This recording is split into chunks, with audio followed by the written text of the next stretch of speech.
Hey everyone, Coach Patrick here from Endurance Nation. Welcome back to another weekly Coaches Chat.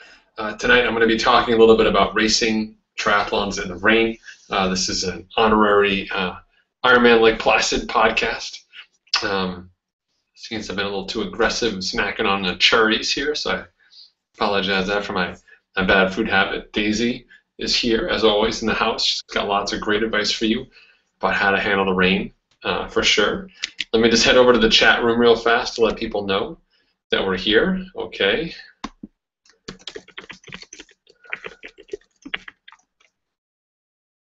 All right, hold on a second. Let me make sure folks can find it. All right, there we go. In case they want to do it.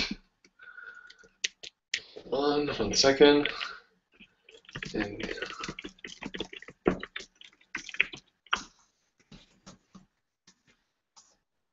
all right. Okay, good to see everybody here tonight. And tonight's topic, as I mentioned earlier, is kind of a hat tip towards Ironman Lake Placid. Racing triathlon is not fun in terms of it's not an activity that people go out and say, hey, this is a big celebration. When you get to thinking about racing, and I'm talking about racing, not just completing, there's a lot of things you're trying to do to make your day be successful. You're organizing your nutrition, you're organizing your equipment, you've got a pacing goal, etc. And all of a sudden, you wake up one day and find out through your obsessive smartphone checking exercise that lo and behold, it's going to rain on race day. And all of a sudden, you have to look at all of the same problems you had before, but you have to look at it from a different perspective. Racing in the rain doesn't have to be the end of your dreams of racing or of having a good day, but it does require some forethought. We talk a lot inside Endurance Nation with our 4 keys of race execution about the box. One of the ways that we want you to race the course is by putting yourself in a box and then basically saying, okay, all the things I can control go in that box, things I can't control go outside that box. Well, if you're racing and it turns to rain, well, you got to deal with it. You can't get grumpy about it. But if you know ahead of time that it's going to be raining, then you have an opportunity to kind of fix it. So my goal here tonight is to walk through some of the different elements about racing in the rain and hopefully give you some food for thought and some perspective on how to handle things in the rain, what matters, what doesn't matter.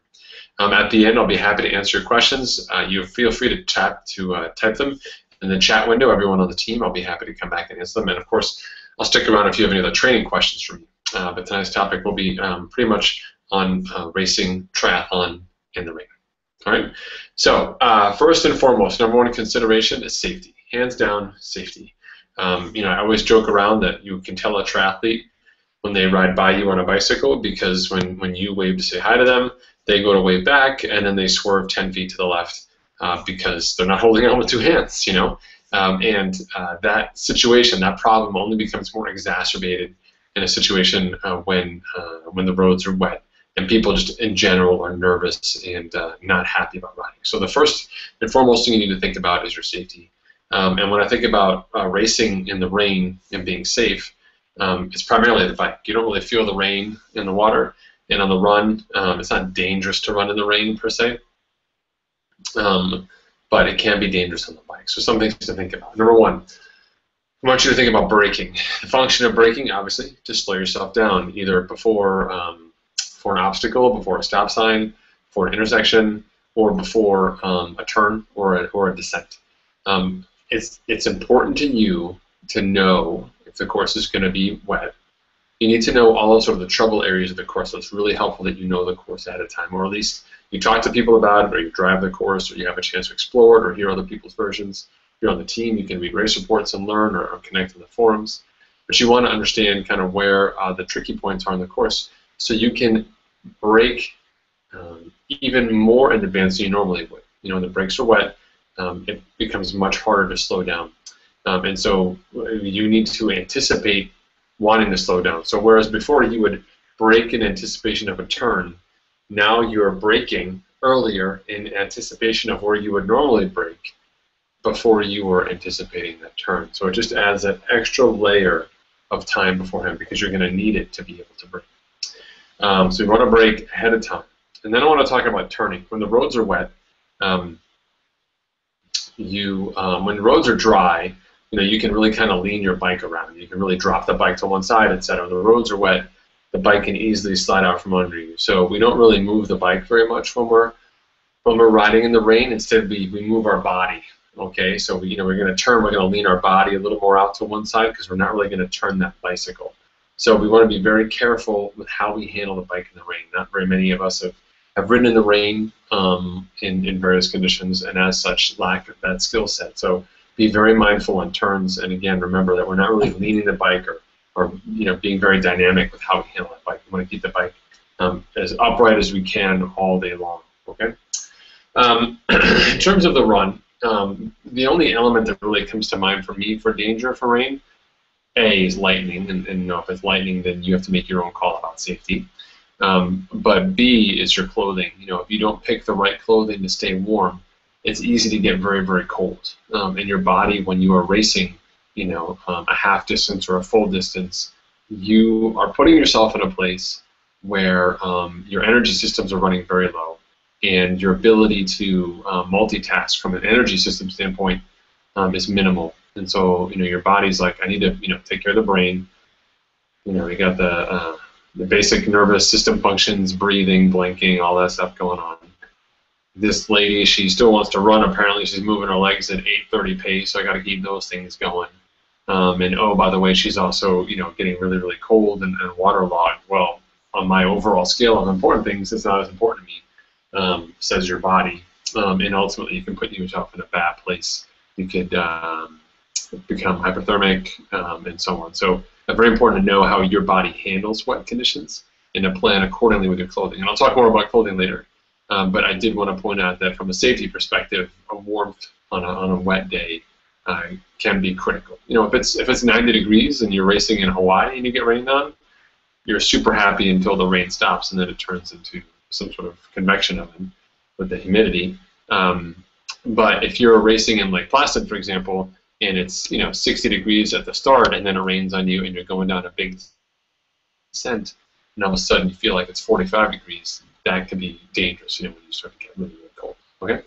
Right, so that's the safety section. Next section is nutrition. Nutrition doesn't change fundamentally when you get in the cold, but ironically, people's perceptions of nutritional needs vary drastically in the rain. That all of a sudden they start saying, I'm not thirsty. It's I'm wet, so I'm distracted. I'm trying to break, like Coach Patrick said. That's kind of crazy. I get spray in my face. I'm not happy. My bike computer's not working so well. And I got to make sure I'm safe. Looking out, that pothole may not just be a little puddle. It might be 6 inches deep. So I'm trying to avoid those. So all that thing going on, all of a sudden you find yourself at hour 2, and you look at your bottles, and you're like, whoa, I've only had enough to drink for an hour, but I'm at hour 2. What do I do? So distraction can be super important. It takes you out of the goal, out of the elements, out of your normal element, out of the system of managing your nutrition. Super important. Number 2 is that when you get wet, you get cold, or at least you feel cooler than you normally do, and so you don't necessarily feel like you need to drink, because why would you need to drink if you're not sweating? Not to say you aren't sweating. For example, as a power meter athlete, if you train to ride 200 watts on the bike, and you are used to riding in 75-degree warm days, and today on race day it's 67 degrees and wet and kind of a little chilly, your body's still working at 200 watts. Like the caloric needs of your body will be the same in those conditions. They don't change. You're still doing the same amount of work. And so really you still need the same amount of fuel. And more often than not, on a cold, wet day or cooler, wet day, people opt for less nutrition. And if the weather doesn't turn around by the run, even if it doesn't turn around by the run, you're still going to need the calories to be able to run at the level at which you want. And if you don't get those calories in on the bike, you're done. Okay? So one of the things to be aware of, in addition to just not avoiding the distractions that take you out of your managing your nutritional game, the second element is still staying on top of the hydration and fuel, even though it doesn't seem like you really need it this early. Hydration and fuel on race day is kind of like bringing extra stuff on a wet day. On a wet day, we're just going to bring extra fluids than you think you might need. If you don't need them, well, you just pee them out, and if you don't need that extra food, then you can just stop eating later. But I'd rather you be in a position to make that choice later than to get to later in your day and say, wow, it got warm all of a sudden, I really need another 48 ounces of fluid. I now have to stand here and like shotgun this whole container of Gatorade and hope I survive, which not an option, right? Okay. So when you think about nutrition in the cold and wet, ultimately I want you to aim for the same targets. I think you probably end up peeing more because it's cooler, you're maybe not sweating as much, but I don't really care about peeing. You're in the rain, right? Who cares?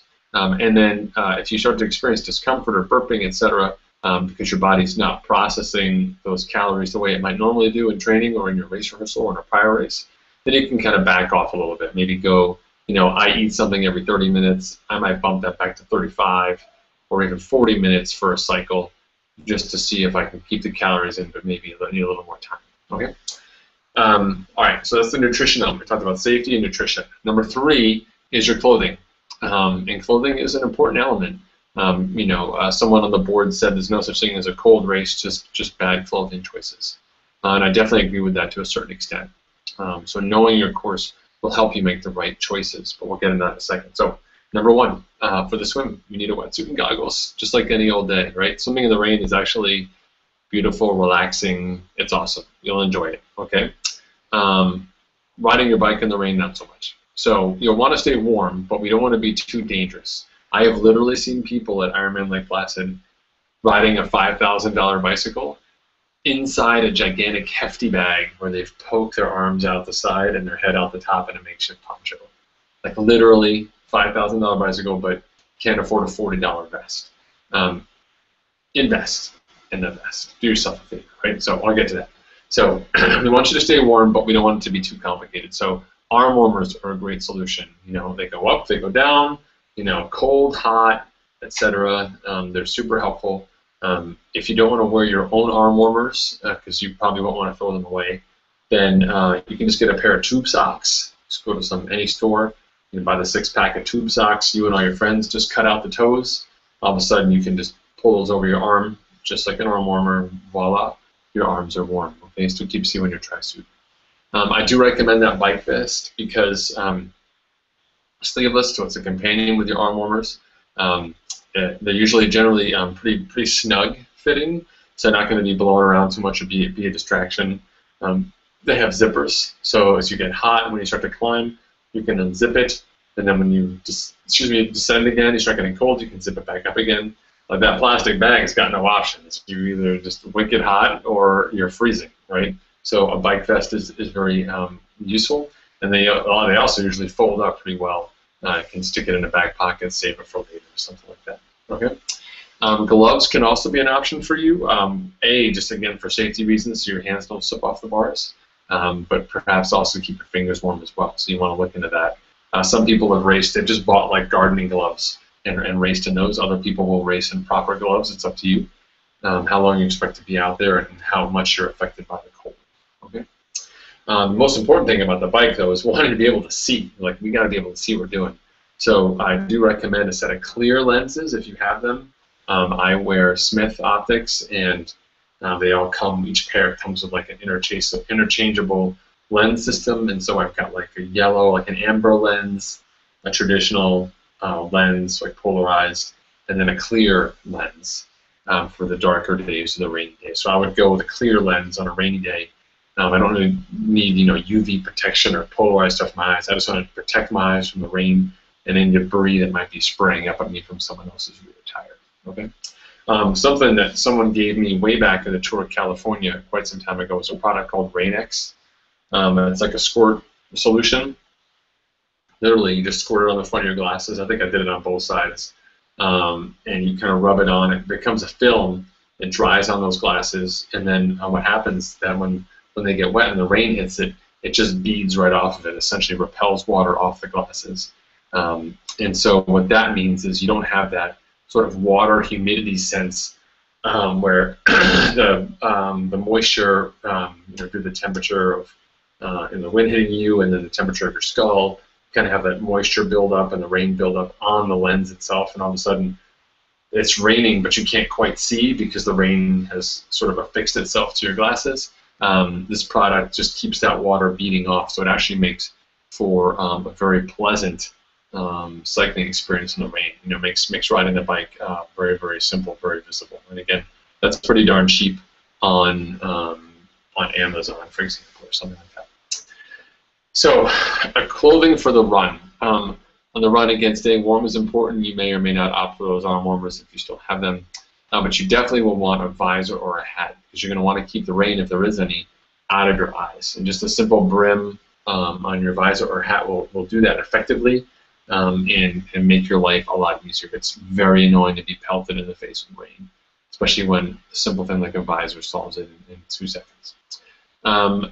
You may also want a potential base layer or technical layer for later in the day, especially if you think you're going to be out there for a while or you have a tendency to get cold. It may be nice to have something different for you to just kind of layer up. You can't really take off wet clothes and dry down and put on new clothes to just get wet in them again, but you may opt for another layer on top just to kind of keep that warmth in so it's not easily conducted out via the water to cool you off too quickly, for your own good. Some people prefer to have like backup socks or backup sneakers in the rain. For me, that's a bit, much logistically. So I'm not so worried about changing socks or shoes at the halfway point. Ideally your shoes they drain well. They drain well. Some people go the extra mile of, taking a drill with a very tiny bit and just drilling a couple holes in the bottom of their shoes so that the water, if it were to get in there, it can drain out. Of course, holes in the bottom of your shoes is a double-edged sword. I learned that one of my first years in Kona racing in one of those sort of purported easy to drain shoes. I wasn't wet and I'd stayed dry, but I ran into a puddle and the water just came right up to the bottom of my shoe and soaked me. So I was pretty annoyed about that. I wasn't aware of the duality of the drainage holes, if you will. All right, so we've talked about safety, nutrition, and clothing.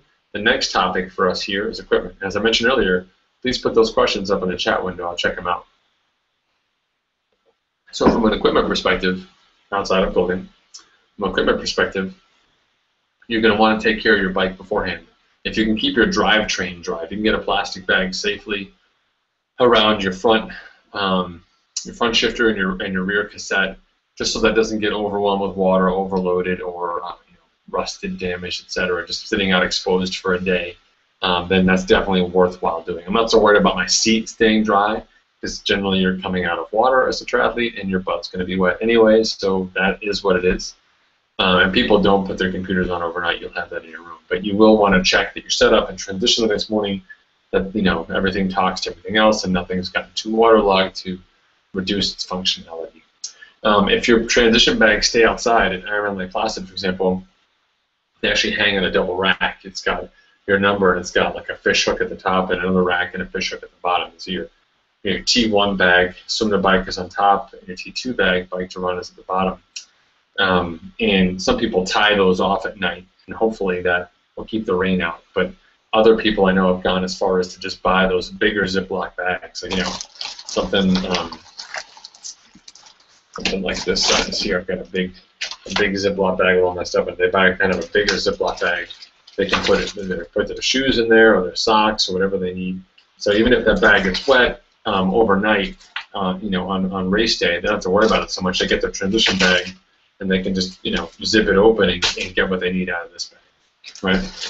As another option to keep things dry, because nothing's worse than surviving a wet bike, for example. The weather breaks, you're ready to get outside for a run. You're like, finally, I get this awesome dry run, and then you go in your T2 bag, and all your stuff is just soaked, and you're done. I'll never forget one year for the Mooseman Triathlon, transition was effectively underwater. So even though it wasn't that wet of a day, for us, transition was underwater, so all of our equipment, like literally people's things were floating in the water. Like, your stuff was just soaking wet, and that just makes for a miserable experience all around, okay? Last element on the equipment is extra body glide to prevent chafing. You'll definitely have a little more friction than normal in the groin, crotch area, and perhaps elsewhere, so it's definitely worth the extra body glide or tri-slide if you have the spray, whatever it is. And I definitely recommend Band-Aids to cover up your nipples as well. Cold, wet weather, wet lycra doesn't, generally play well with each other. That's just something you don't really want to have chafing issues with on race day. So safety, nutrition, clothing, equipment. Last but not least, we'll talk about execution. On race day, ultimately, your execution plan doesn't change very much. The last thing I want to see you do is come up with some sort of crazy cold weather, rain-oriented calculus that says, for example, I'm a big guy, and riding on hot days is costly to me. So I think I could bike a 5:30, but because it's hot, I might go 5:45, or I should go 5:45. But now I just find out it's going to rain. So it's going to be cooler. So I think instead of biking the 5:45 that I should, I'm going to go for that 5:30 or maybe even a 5:25 because the temperature's so low and I'm wet. It won't really hurt that much, and then I'll still be okay. You can't really game the system. The Ironman or a half Ironman, those distance races, whether it's 140.6 or half that distance or any flavor thereof. So anything that an event that takes more than 4.5 hours for you to complete, you can't really get better by cutting corners. And changing your execution strategy because of cold weather is an example of cutting the corner, because ultimately you haven't trained at those efforts, you haven't trained at those paces, you haven't eaten, you don't know what those paces feel like after 4 hours. And the last place you want to discover what that feels like is on the day when you have to not only finish that 112 miles with a clock on you, then you have to run a marathon. Okay, so stick with that same basic plan. Okay, there's no such thing as a free mile on race day. And then ultimately, I think mental toughness becomes more of a factor. So one of the great things about Endurance Nation and how we preach for you to execute is that you spend a lot of time focusing on the critical details that matter the most. And so you really move down the road from a racing standpoint, and you don't technically wake up till mile 70, 80 and say, well, hey, I've got 30 or 40 miles left. Where did the day go? Because all day you've just been making good decisions, stacking them up, and basically creating your own personal conditions for success. So when you're on a rainy or wet day, race day, mental toughness kicks in. Or people who normally might not crack until the run kind of crack on the bikes, are beat down by the weather, or nutritionally they're having some issues. So for you, if you're racing or you're competing, whether it's in your age group or overall, or with a friend, or just in general with anyone who's out there, know that mental toughness becomes a critical element of success. Sticking with it even though it gets cold, sticking with it even though it's kind of nasty and rain's hitting you in the face, sticking with it even though you don't feel so great about it. A lot of times the competition just opts out of those less than perfect conditions. So mental toughness becomes a big factor for me when I look back at how people have successfully performed in inclement weather races. Ultimately, mental toughness is a huge overlapping factor. Okay, so we've covered some basic elements: safety to nutrition, to equipment, to clothing, to execution.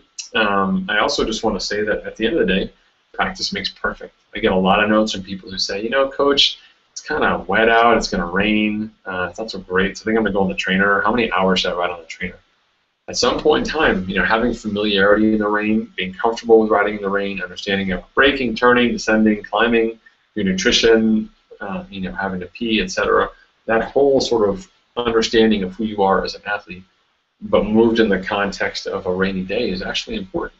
And so I don't want you to miss all the rainy days. Like, obviously, if it's thundering or if it's not safe, then fine. I don't want you to put yourself in harm's way. But if you have a safe or accessible session that you can do on a rainy day, that in and of itself is going to really build up a lot of confidence for you. So that when you get in a rainy day, or you're trying to manage things on a rainy race day, you know exactly what you're getting. You've been there before. You're comfortable in the setting, and that alone is worth a couple minutes vice how the competition have to deal with the situation. Okay, so that's the end of my spiel for racing in the rain. I hope you enjoyed those several segments that I brought up and the tips that I gave you. I'm going to head over now to the Endurance Nation chat window and see what people have to say. I see tonight we have Brad, Derek, Jim, John, Kerry, Laura, and Ralph, among others. Great to have you guys here. If you guys have questions for me about racing in the rain or execution in the rain, I would love to hear them. Just go ahead and put them right in the chat window here on the Endurance Nation site, and I'll be happy to happy to answer those questions for you guys. You know, a race like Placid, just as an aside, I think is definitely challenging for the rain because you've got your baseline temperature that you're feeling when you get out of the water, and you get on the bike, and you're kind of flat for about 1.5 miles, but then you start climbing, so you feel cold and you're kind of cruising along the flats like I'm chilly. Then you climb. You have to climb out of Lake Placid, sort of 3/4 of the way up the climb. You only do the first 75% into Placid, last 25% out of Placid. So all of a sudden you start climbing, and everyone's worried about being dressed for this descent, but it's at least 40 minutes until you get to that descent for most people, if not more. And you've been all bundled up this whole time on these hills, so you're sweating more. It's really messing up your nutrition, and it can be setting you back. So again, that flexible system is great, like a bike vest where you can put it on in transition, but then unzip it all the way down on the way out of town, so you're not overheating. Okay. Brad asks, any good ideas to prevent chafing on and blisters on your feet in ultra wet conditions on the run? Normally what I tell people is I'm not someone who has a great number of solutions. In general, I think your feet get bad in an Ironman marathon, whether it's wet or not. Some people swear by certain products, like they literally lube up their whole foot before they even run. For me, a good fitting pair of shoes is what matters the most. If you have any weakness in your shoe system or your sock system, then the rain is going to bring that out to the forefront. So if the toe box is unnaturally wide or too short, and your foot either is moving or is jammed in there, then the rain is going to exacerbate that situation and make it pretty unreliable. I would probably use something like Tri-Slide and spray it on my toes to keep my toes free. But in general, I don't find that I get extra blisters on my feet in the wet versus the non-wet. If I am prone to getting blisters, it's probably because my shoes aren't so great, and I'd want to solve that issue first. A good pair of socks matters as well. You want a proper pair of socks, got inside-outside layers, so those move as well, and not just a very super thin one-layer sock that is just basically rubbing between you and the shoe and doesn't really make a difference. That's a good question, Brad. Let's see if you guys have any other questions. I'd love to hear them. Laura, you got to have some questions for me, Jim or John or Derek. Brad's been asking lots of questions lately, trying to get ready for Placid. He's amped.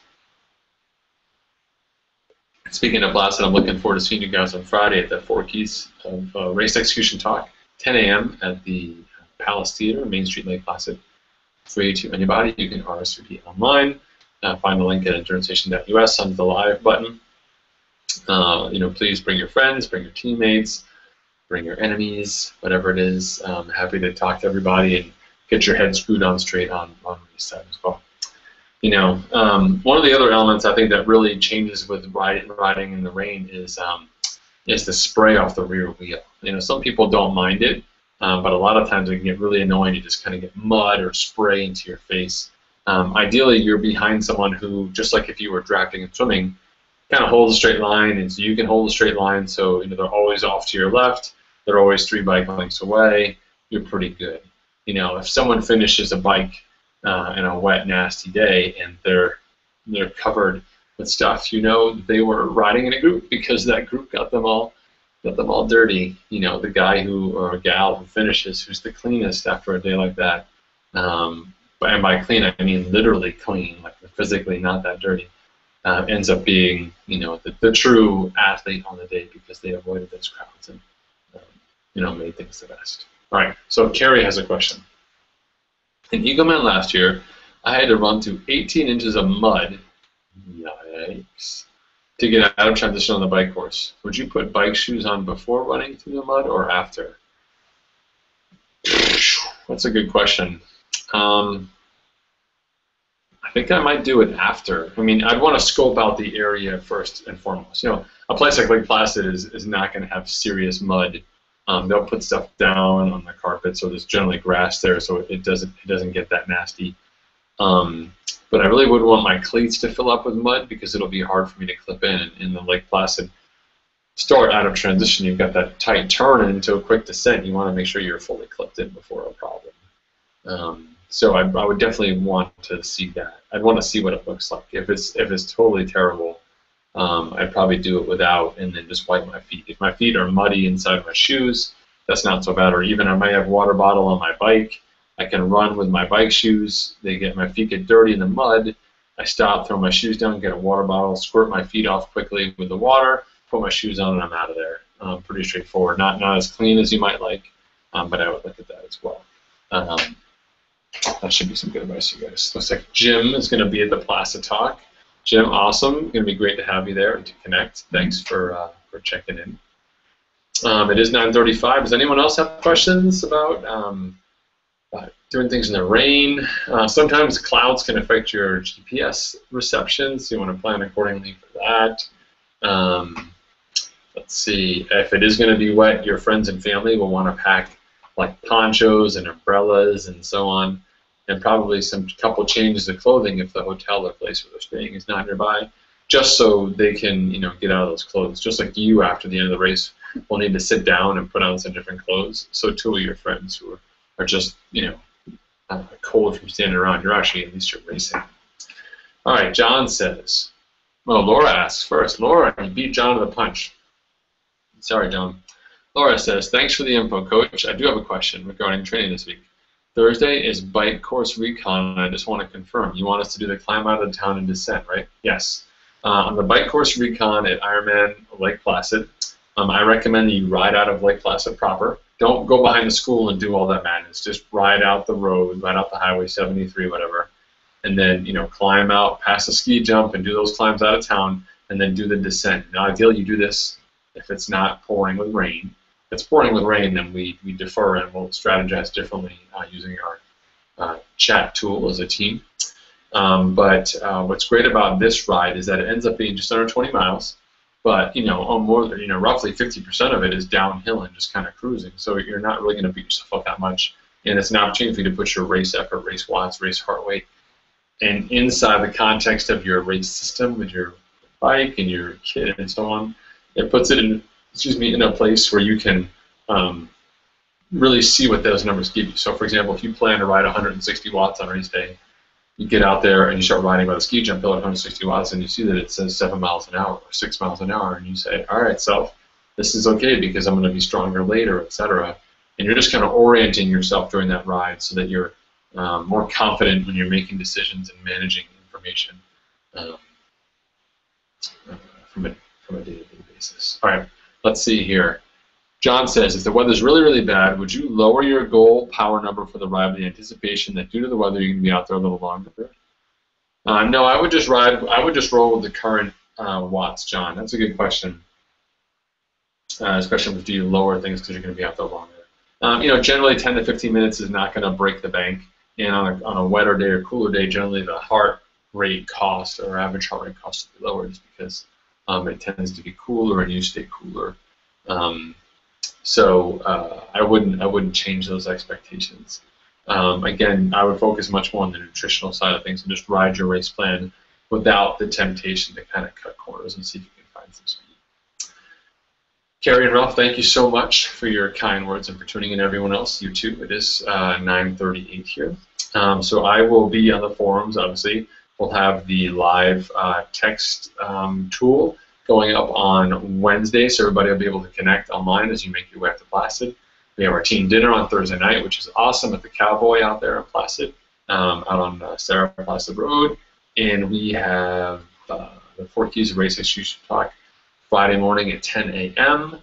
At the Palace Theater, and then obviously we're out there on race day as well. So busy agenda coming up, and for you Lake Placid people who are tuning in, hey, I'm here for you guys. That's what I'm here to do. I'm here to help you guys out. I'll be there on race day. We'll have the Endurance Station tent. I'll be moving around, keeping you guessing. In general, it'll be a lot of fun. Lake Placid is one of my favorite places to be. If you have questions about race week or anything else, you can always reach me in the micro thread, or if it's a last-minute emergency, you guys can always text me on my phone as well. You guys have a website. So thanks for tuning in again. Make sure you've lined up some of the gear that we've talked about tonight. As long as you have it, you'll be in a good place and you don't have to worry about it. At least you have it, you can make that decision on race morning or in T1 or T2 if you want to use it or not. But to just not have it at all and try and wing it, not the way you want to handle your first Ironman or half Ironman within the context of really, really wet conditions. This is Coach Patrick from Endurance Nation signing off, home of the world's fastest and largest online triathlon team and the first-time finish guarantee. Happy to talk to you tonight about triathletes training and racing in the rain to make the most of it and still remain safe. I look forward to seeing you guys online or at the races. If you're interested in the team, check us out at endurancenation.us/join. See you guys. Have a great night.